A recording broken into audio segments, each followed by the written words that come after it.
Welcome, everyone. This is Recovery Dharma. My name is Julia. I'm one of the facilitators in the Spokane Sangha. And our beautiful Sangha member reached out to me and asked if we could uh, do something maybe at the beginning or the end of every meeting as a way of connecting as a whole group. And on this New Year's Eve, it's a threshold moment where we're saying goodbye to a whole year and we're standing before what's unfurling in this new year. The thing that I'd like to do as a community is invite our hands to come together, resting at the level of the heart. So the light within, the shadow within. Put your hands together, however you want to put them together. If you put them in prayer pose, keep a space in your hands. Just let the air flow through, let the possibility flow through, and then take a moment and look at the screen and look at this beautiful Sangha. Lean in and see all these amazing faces, all these beautiful smiles. Take a look in the room, in the sanctuary, if you're here. Maybe little bow to everyone. Just a moment of recognizing that we've all come here. We're all practicing together. I see you. To the sacredness of you, I bow, and we begin. We're going to end this way too. And thank you, beautiful Sangha member, for bringing this to my awareness. And I love it. And just a wonderful way of seeing one another. I'd like to share with you all a sentiment of metta, loving kindness, as a way to create an intention for our practice today. And I'm just going to play around with all of my cards. This one is Lowe's. She painted this one. And this one reads, "May you love your conditions. May you love your conditions, even when you don't love them. May you love them." Because sometimes our conditions are difficult and it's hard to love them. And what a beautiful invitation to step into our practice today. For those of you who are joining us for the first time on Wednesdays, we study Zen masters and Buddhist teachers. We've been doing so for a number of years now. And for the last year or more, we have been studying the work of an 8th century monk known as Shantideva. And Shantideva created a powerful work called The Guide to the Bodhisattva's Way of Life. And we have slowly been reading it together. It reads a little bit like a very long poem. And so we read a few verses at a time. And the chapter that we're on is chapter 7, and it is titled Relying on Effort. And I want to begin our practice by bringing to your awareness and bringing to my awareness the effort that it took to get here. And I'd like you to take a moment and close your eyes and think about the effort that you're wearing, all of the people involved in making your garments, putting them in a thrift store or a regular store, all of the people involved in shipping your garments through airplanes or ships. Think about the computers, all of the people involved in creating the computer or the phone, the technology that is enabling us to connect in this way. There are thousands and thousands and thousands of people whose efforts bring ease and convenience in our lives, whose efforts bring connection we wouldn't otherwise have. It's extraordinary, these efforts.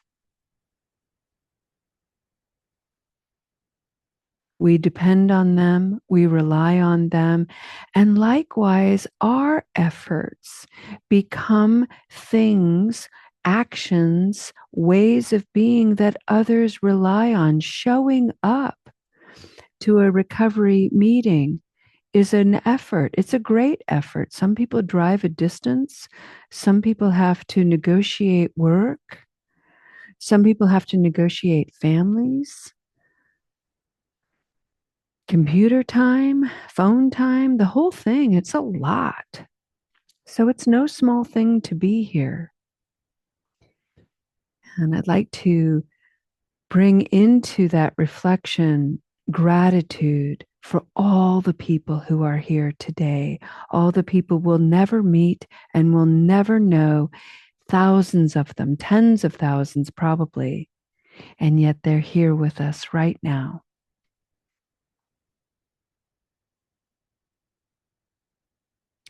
Our efforts matter, even when they're unseen and unknown. So let's take a moment and bring forth a little bit more effort and arrive in the body so that we can receive the wisdom of Shantideva in a wide open way, a wide open mind, a wide open heart. So sit in a way in your body that feels at ease. And if you'd like to lie down, please do so. If your body is in a place where it's a little agitated, it needs to move, by all means, get up and move. You can turn your cameras off. If you're in the sanctuary and you need to move, you can just move to the back of the sanctuary and maybe sway a little bit. Just whatever your body needs, meet yourself where you are. Make that effort and see if you can bring some joy into your effort, some delight. What a beautiful thing we get to do today. And then bring your attention to your breath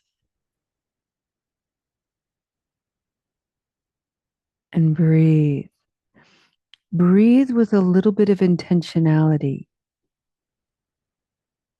So breathe, if you can, through your nostrils.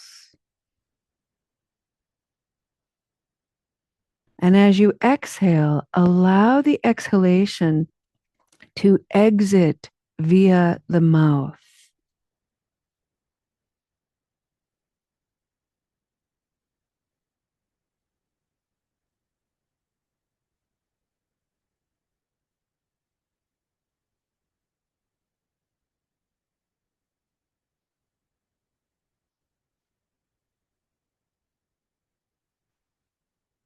If your mind is thinking things, if your body is craving and maybe you're shaky or your hands are fisted, maybe you have some nervousness in the body, keep breathing. You don't have to change your body at all. You don't have to change the agitation. You don't have to change the tight fistedness. Simply let your body be in that posture and breathe. Nice and easy.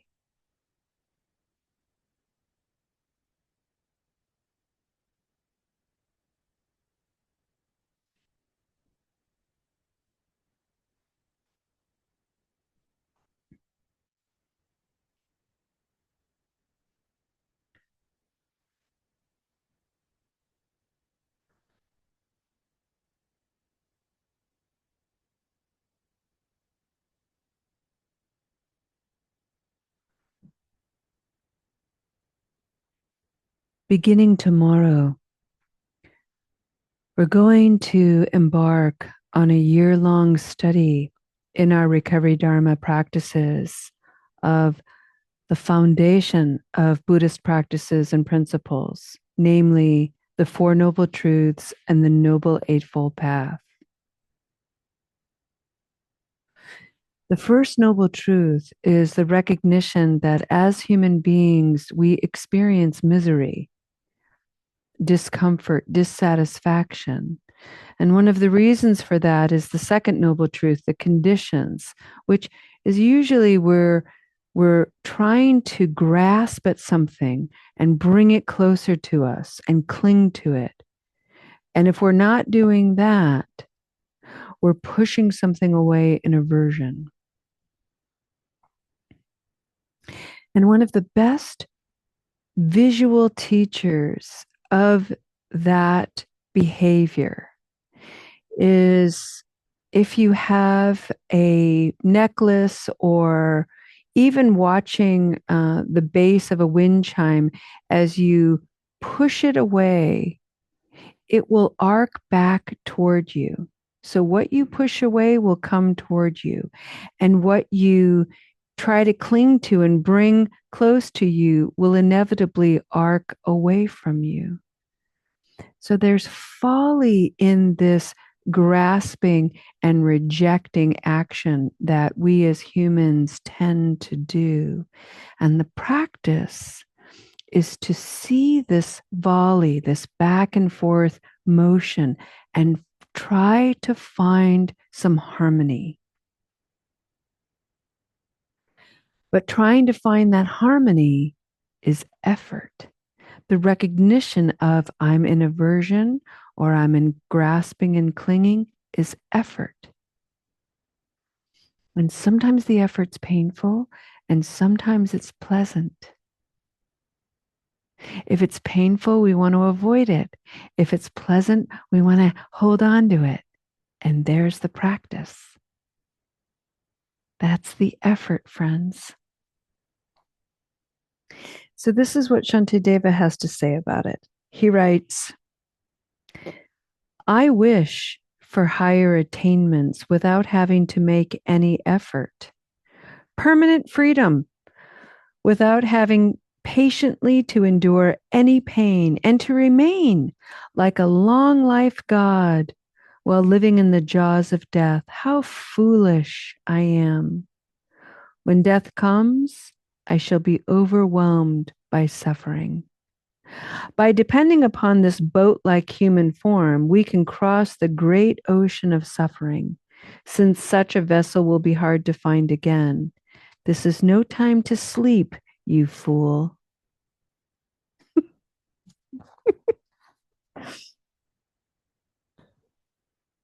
Cinnamon Girl thinks differently, friends. Cinnamon Girl's like, what? I think sleep's awesome. And let's take her advice. Rest is really, really important. And obviously, Shantideva is not referring to sleep that accompanies rest. He's referring to sleep that manifests as unconsciousness, unskillfulness, what we call in this community habit energy.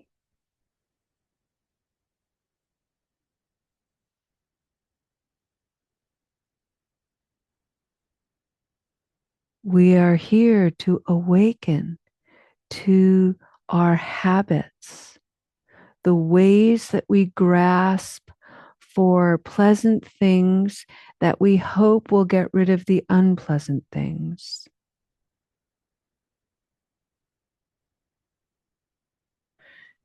In the world of recovery, for most people, we grasp for alcohol or drugs or food or pornography or shopping, anything but to sit with regret, stress, anxiety, trauma, the memory and the impressions that are left in the mind and body. And that habit, that behavior, it becomes a habit because at one time it was effective. It worked until it didn't. And so we are here to cultivate enough presence of mind to be able to watch ourselves, observe ourselves, be gentle, be curious, slowly wake up, slowly get curious about the conditions of our lives that create feelings of discomfort and feelings of comfort. We can do that, but it takes effort. It's not just going to happen to us.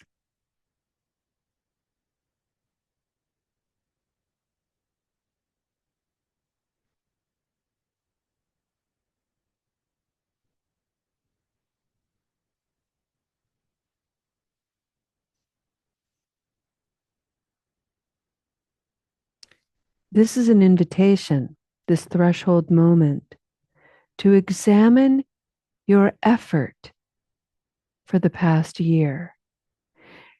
And notice in the word examine here, what we're trying to encourage is the neutral observer.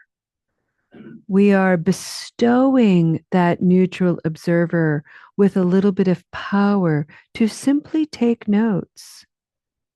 There are probably lots and lots of amazingly positive efforts you made today or this year. And then there are probably some efforts that were unskillful. And using the limitless quality of equanimity, we can simply say, wow, would you look at that? As opposed to the habit energy of, oh my God, I can't believe I got involved in all that unskillful habit energy. I'm such a loser. I can't believe it. I'm such a piece of shit. There I go again. Blah, blah, blah. We're making an effort to move away from that style of habit energy. And instead, we are taking note, taking stock of all the things that we've done well, all the efforts that have ripened into delicious, beautiful things. And we are taking stock of all the unskillful things that have happened because these are the teachers, the positive, the negative, the neutral. These teach us how we want to be going forward. Those unskillful efforts lead to actions and consequences that don't feel good, more than likely. So, why would we continue to engage that? Instead, we can draw from the positive efforts, learn to neutralize what was negative, and go forward. But we can't do it without paying attention. We can't do it if we're asleep to our precious lives.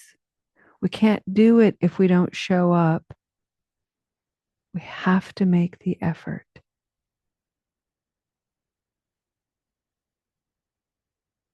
What was your effort last year? What would you like to bring forward with you in the new year? What a great inquiry. Let's take some moments of silence to just wonder about it. Let it roll around in your mind in a really lighthearted way. What were my efforts this past year? What do I want to bring forward into the new year? What do I want to amplify? And what do I want to turn the volume down on? Just see.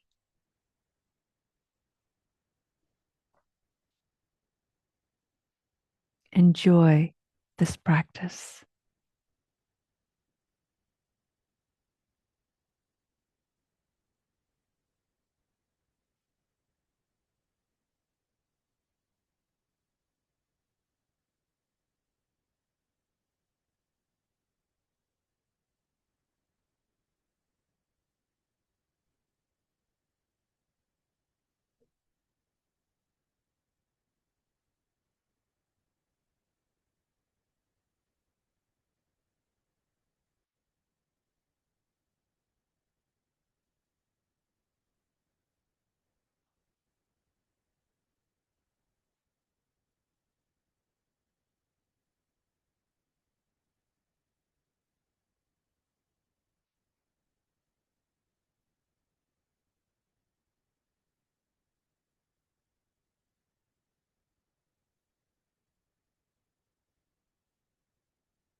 friends.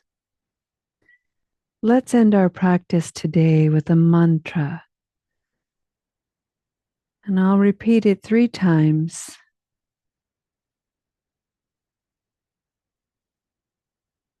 May I remember my efforts, big or small, matter in this precious human life. May I remember my efforts matter, big or small, in this precious human life.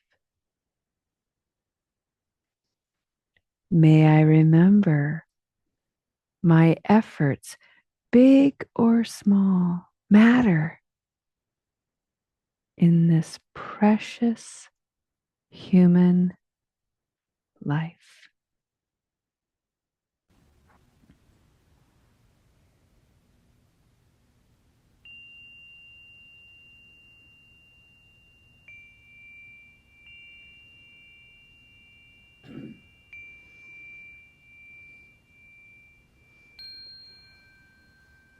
Toward the conclusion of our practice with a dedication of merit. So I'd like to invite you to come back to the body. Close your eyes for a moment.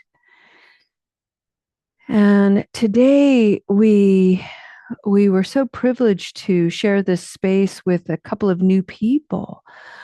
Several people who are new online, and we've got a new friend here in the sanctuary. And it can be nerve-wracking to come to a new space, to make this effort to show up, to be social, to be exposed to new language, new things, new practices. The body can hold a lot of tension. A history of tension can come forward into our awareness. So, what I'd invite you to do as we end our practice is intentionally meet your tension in your body. And to do so, what you do is just tense up your body. Just intentionally bring your shoulders up, squeeze your hands, squeeze your butt cheeks, make a scrunchy face, tighten your gut, just even make a growl sound if you want to. Squeeze it all in and then relax. Slowly, slowly. Bring those shoulders down. Bring the shoulders back, straighten the back, sit up nice and tall. Allow the heart to be lifted. Relax your hands. Allow the belly to soften. Allow the butt cheeks to ease. Take a deep breath in.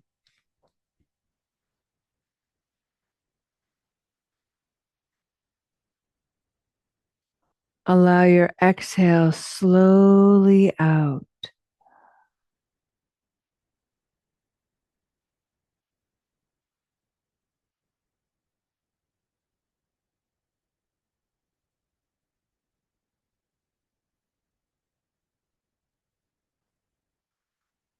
Happy New Year, friends. May you go into this New Year's Eve celebration, this threshold moment, leaving behind, stepping forward, ceremoniously or not, celebrating your efforts, the good, the bad, the neutral, allowing that wisdom to be planted in your consciousness, nurtured by your own compassion and care. May you continue this practice of joyful breathing, pleasant awareness. May you enjoy good food, have good rest. May you remember that your effort here today will bring forward a radiance of presence that might actually bring peace to someone in need. Thank you for your practice today, friends. Thank you for bringing your inspiration here, for sharing with us here today.